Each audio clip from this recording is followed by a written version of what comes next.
Muito bom dia para você. Hoje é dia 1º de maio de 2023 e a palavra do Senhor nos traz lá no livro dos Atos dos Apóstolos. Naqueles dias, os apóstolos e os irmãos que viviam na Judéia souberam que também os pagãos haviam acolhido a palavra de Deus. Quando Pedro subiu a Jerusalém, os fiéis de origem judaica começaram a discutir com ele, dizendo: Tu entrastes na casa de pagãos e comestes com eles. Então Pedro começou a contar-lhes por ponto o que havia acontecido. Eu estava na cidade de Jope ao fazer oração, entrei em êxtase e tive a seguinte visão. Vi uma coisa parecida com uma grande toalha que, sustentada pelas 4 pontas, descia do céu e chegava até junto de mim. Olhei atentamente e vi dentro dela quadrúpedes da terra, animais selvagens, répteis e aves do céu. Depois ouvi uma voz que me dizia: Levanta-te, Pedro, mata e come. Eu respondi: De modo nenhum, Senhor, porque jamais entrou coisa profana e impura na minha boca. A voz me disse pela segunda vez: Não chames de impuro o que Deus purificou. Isso se repetiu por 3 vezes. Depois a coisa foi novamente levantada para o céu. Nesse momento, 3 homens se apresentaram na casa em que nos encontrávamos. Tinham sido enviados a Cesareia à minha procura. O Espírito me disse que eu fosse com eles sem hesitar. Os 6 irmãos que aqui estão me acompanharam e nós entramos na casa daquele homem. Então ele nos contou que tinha visto um anjo apresentar-se em sua casa e dizer: Manda alguém a Jope para chamar Simão, conhecido como Pedro. Ele te falará que acontecimentos que trazem a salvação para ti e para toda a tua família. Logo que comecei a falar, o Espírito Santo desceu sobre eles da mesma forma que desceu sobre nós no princípio. Então eu me lembrei do que o Senhor havia dito: João batizou com água, mas vós sereis batizados no Espírito Santo.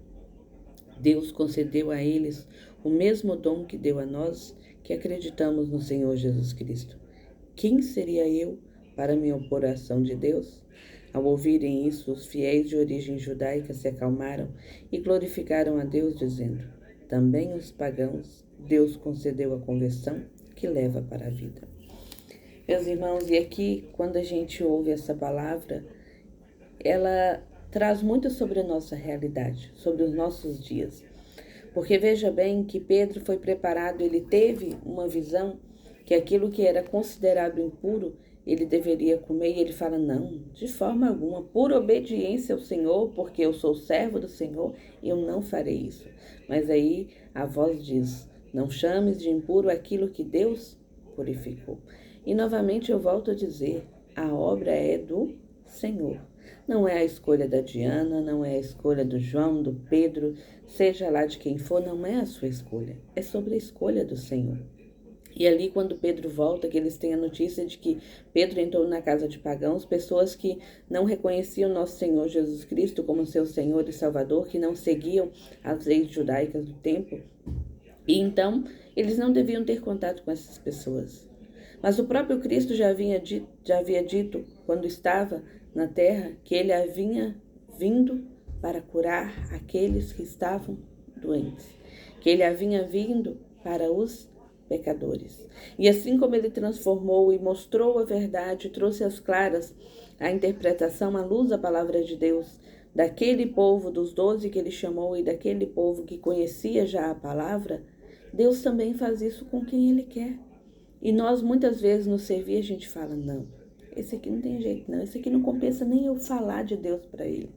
Não sou eu ou você quem decide isso. É o Senhor. A nossa pregação, ela precisa ser para todos. Se o terreno será uma terra boa ou não, é entre a pessoa e o Espírito Santo. O Espírito Santo está pronto para poder fecundar, ele vive sondando corações. E quando a pessoa abre o coração, a palavra de Deus, ela passa e germina. Porque ao passar a palavra de Deus já não passa sem deixar sinais. Mas quando a gente abre o coração, ela germina, frutifica em honra, em glória ao Senhor e para os irmãos que estão ao nosso redor. E aqui veja bem, que aí Pedro, quando ele entra na casa daquele homem, aquele homem que ainda não reconhecia Jesus Cristo como seu Senhor e Salvador, que não havia recebido o batismo, que não seguia as leis judaicas, mas aquele homem, ele teve uma visão daquilo que ele deveria fazer.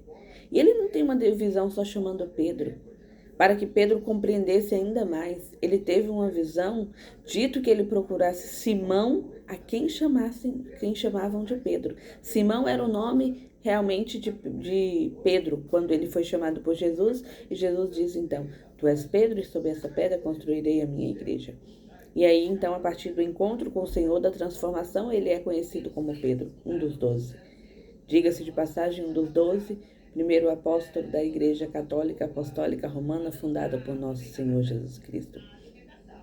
E então, ele compreende que o Senhor, o Espírito Santo, que quem ordenou que ele seguisse aquelas pessoas que tinham ido à casa dele, mandando buscar para entrar na casa daquele homem, que aquilo era obra de Deus. E quem era ele para dizer se devia ou não devia? Para se opor à vontade de Deus?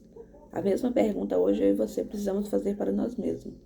Se Deus escolheu, quem sou eu e quem é você para se opor à vontade de Deus? A gente não pode tirar os olhos e deixar de ter consciência disso. A obra é de Deus. A salvação vem de Deus. A entrega foi de nosso Senhor Jesus Cristo. E foi pela humanidade. Desde o princípio do primeiro homem até que se cumpra o tempo da segunda vinda gloriosa de nosso Senhor Jesus Cristo, gloriosa e definitiva. E de onde foi que o Senhor nos tirou? Às vezes a gente bate no peito para dizer, não, porque eu sou santo, porque eu não me misturo. A gente não pode, jamais, a gente precisa lutar muito para, em sã consciência, não aderir ao pecado. Mas quanto a sentar em meio a pecadores, é sobre mim e sobre você. É sobre todos nós. Quando a gente fala sobre a vida dos santos, é porque nunca cometeu pecado. Não é isso não. É porque ele encontrou o Cristo e ele lutou diariamente contra os outros, contra a própria carne, para que em sua vida se cumprisse a vontade de Deus. Em algum momento eles vacilaram também, mas eles viveram dia a dia, lutando e renunciando para poder agir somente segundo a ação do Espírito Santo. É assim que acontece comigo e com você. Então, que nós sejamos cristãos, onde quer que nós estejamos, levando a palavra de Deus, levando o reino de Deus, proclamando, principalmente com a nossa vida e com palavras, mas que a gente não bote uma estrelinha no peito achando sou melhor que os outros. Porque a obra de Deus é Ele quem conhece corações, é Ele que sabe verdades que nós não sabemos, e é Ele que conhece a sinceridade de cada um. Então, que nós possamos, assim como Pedro, nos fazer essa pergunta. Quando a gente achar que, não, para aquele irmão ali eu não vou falar não, porque não tem jeito, não tem conversão, não serve, não é digno. A gente faça essa mesma pergunta. Quem seria eu para me opor à ação de Deus? Que a gente tanto não se opõe à ação de Deus, como a gente seja servo humilde e faça tudo que Ele nos mandar. Deus abençoe.